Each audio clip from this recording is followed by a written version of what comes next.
तो मेरे भाई बहन, जब मरना निश्चित है, कंफर्म है, तो एक चीज राजा परीक्षित ने उसी समय घर छोड़ दिया। क्यों? राजा को पता चल गया मरना तो है ही है। आज में जिया राजा परीक्षित, तुरंत घर छोड़ा। बहुत से लोग कहते हैं हम घर छोड़ेंगे, हम घड़ते चले जाएंगे, हम ये करेंगे। वो कभी घर नहीं छोड़ सकते। जो ढोल पीटते हैं घर छोड़ने का, कभी नहीं छोड़ सकते, वो घर में ही मरेंगे। जो छोड़ने वाले होते हैं वो कभी किसी को निकल जाते हैं, गए, वो तो छोड़ देते हैं। राजा ने किसी को नहीं कहा कि मैं घर छोड़ूंगा, बस छोड़ के चले गए। संतों के समीप पहुंचे, संतों से प्रश्न किया, जिसकी मृत्यु 7वें दिन हो महाराज वो क्या करे?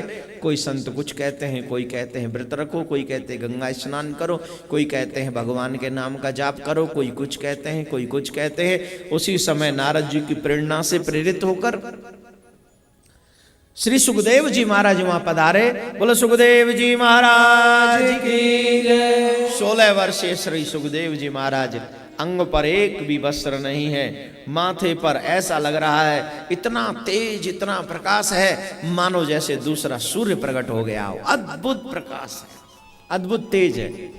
आजकल के बच्चे क्या बोलते हैं उसको, प्रकाश तेज को हैं क्या?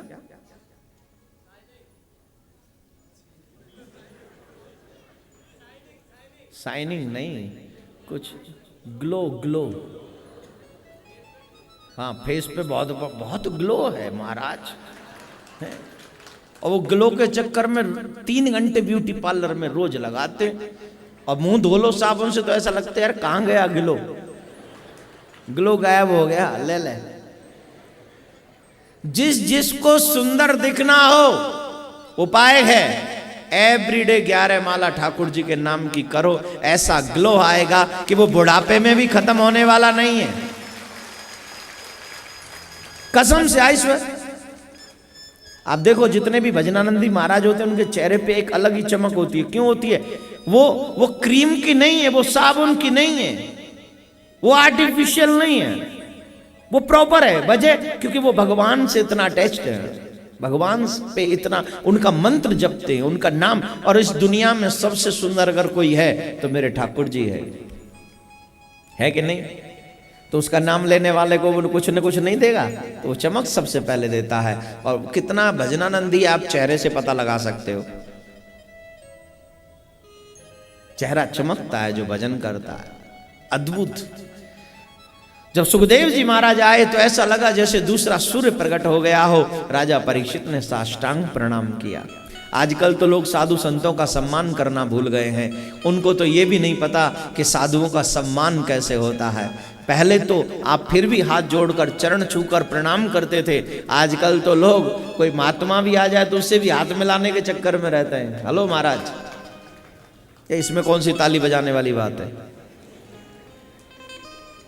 और ये आदत तुम सबने खराब करवाई है। मम्मी भी हाथ मिलाती है बच्चों से, डैडी भी हाथ मिलाते हैं, बाबा भी हाथ मिलाता है, तो वो बाबा जी से भी जाके हाथ मिला लेते हैं। और कई लोग तो हाथ मिलाते तो ऐसे लग रहा है जैसे कुश्ती करने आया, भाई बाबा आजा। नहीं, वो पहलवान नहीं, लड़ने से पहले हाथ मिलाते।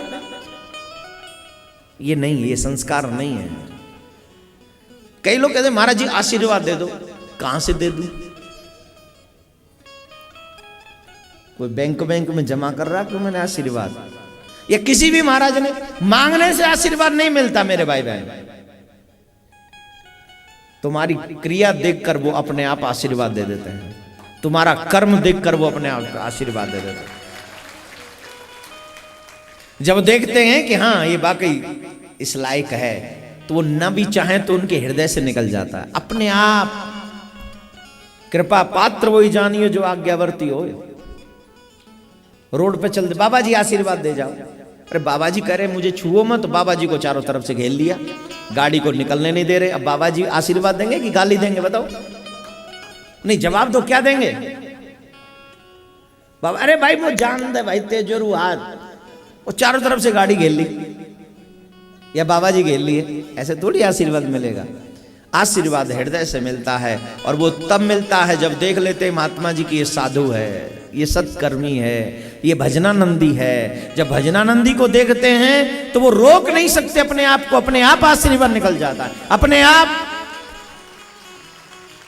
जैसे ही राजा ने साष्टांग प्रणाम किया, सुखदेव जी महाराज से रहा नहीं गया और देखकर समझ गए कि सही जगह पर आया हूं। अभी तक भागवत किसी को सुनाई नहीं है, किसी को भी नहीं सुना, और अध्ययन पूरा है, भागवत हृदय में कंठस्थ विराजमान है सुखदेव जी महाराज के, लेकिन किसी को सुनाई नहीं। क्यों? क्योंकि कोई पात्र नहीं मिला अभी तक।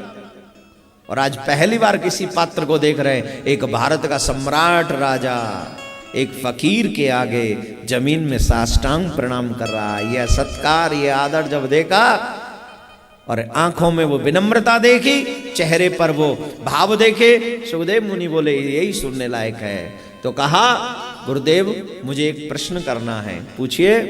अतः पृच्छामि संसिद्धिम योगिनाम परमम गुरुम पुरुषस्य यत् कार्यम म्रियमाणस्य सर्वथा। जिस व्यक्ति की मृत्यु निश्चित हो कि 7वें दिन मरना है, वो व्यक्ति क्या करे?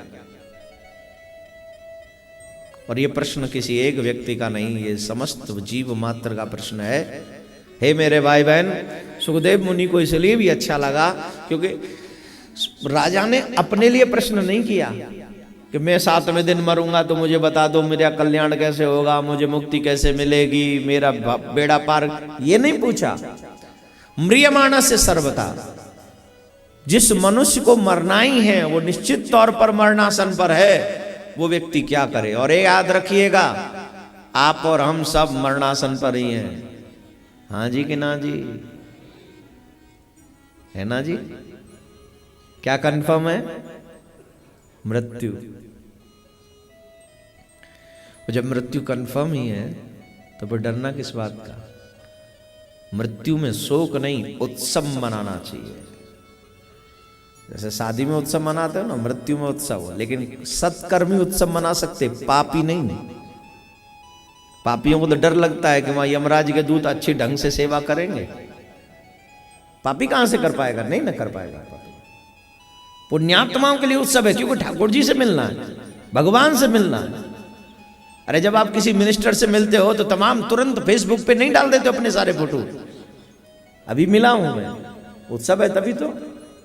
लेकिन भगवान से मिल लोगे तो फेसबुक पे नहीं डाल सकोगे, लेकिन हृदय के पटल पे जरूर डाल सकोगे मेरे भाई बहन, हृदय में हमेशा विराजमान हो जाएगा।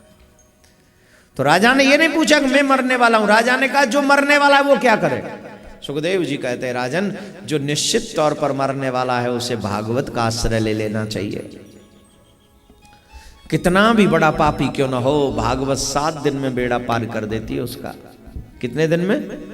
मात्र 7 दिन में, ओनली ऑन 7 days। अगर हम मोक्ष चाहते हैं तो श्रीमद् भागवत कथा 7 दिन नियम से सुने। भगवान जी ये भागवत सुनने के बाद 7वें दिन में ही हमें कल्याण मोक्ष मोक्ष देते हैं। श्री कृष्ण के जाने के 300 वर्ष बाद, कितने?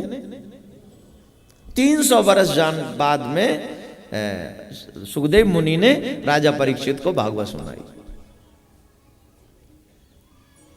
इसका मतलब है कि 300 वर्ष राज्य किया राजा परीक्षित ने।